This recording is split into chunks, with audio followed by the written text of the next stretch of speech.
每一当农历2月初2，土地公生信众无分大细汉来到六下境大埔福德寺来祭拜龙客家。地方表示，20号暗时11点就出现人潮，庙门嘛拢无关，到21号人愈来愈多。注意讲，甲旧年比起来，今年因为疫情解封，人数佫加1倍，敢若卖金就至少50-60万。台南市政府嘛选定者再次举办八公生庆典。副市长赵庆惠先代表市长甲各界贵宾依照礼法共同接受祈福。嘛因为南部已经558天拢无大雨，水库抽水量愈来愈低，祈求天降甘霖。希望说我们佛公的保佑之下，可以让我们的水情可以有一些缓解。现在的这个水情不是很好，所以现在的降雨率不高，所以各个水库都有点吃紧。我们也希望在佛公的保佑之下，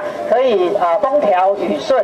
在这摆八公的传统礼俗当中，由客家妇女家己所摆盘的盘花，以及亲像制作的红板，也就是红菇粿，会中嘛一一分送给乡亲，代表欢迎感谢。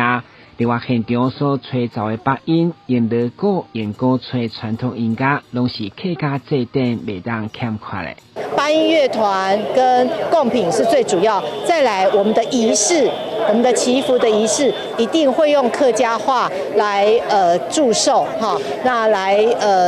让大家来一起的祈福哈，所以呢，在语言上、在文化上、在音乐上都表现出客家的风俗，所以是非常的客家。随后，市长黄伟哲嘛赶到场向八公祭拜谢愿，并且甲所有乡亲亲切互动，强调八公生庆典将成为1年1度固定的习俗。土地公的生日本来就是民间重要的这个不管是宗教性上或是文化上的重要庆典，但是由我们客家委员会来接办，也是特别博具特别的这个